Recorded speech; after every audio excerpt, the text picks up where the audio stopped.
الناس اللي عايزه تتعلم رسمه الايلاينر وبالذات العيون المبطنه او اي عين يخلقها ربنا. اوكي، اول حاجه جبت لكم الايلاينر بتاعي المفضل ده من لارين، وده من احسن الايلاينر اللي انا بستخدمه. هوريكم شكله عن قرب. بصوا الشكل بتاعه، تحسوه قطعه فنيه هتحطوها على التسريحه بتاعتكم. مالكمش حجه. اوكي، المره دي طالعه اوريكم الايلاينر اللي انا بستخدمه في الفتره الاخيره، وهنرسم الايلاينر مع بعض.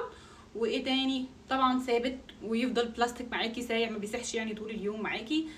ويلا بينا، كفايه كلام.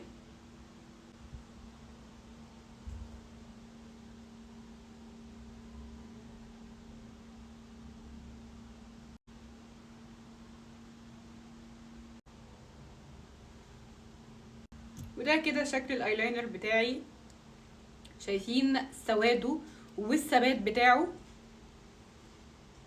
عشان ما الاقيش في الاخر واحده تقولي ما بعرفش ارسم ايلاينر. اهو ما فيش ابسط من كده.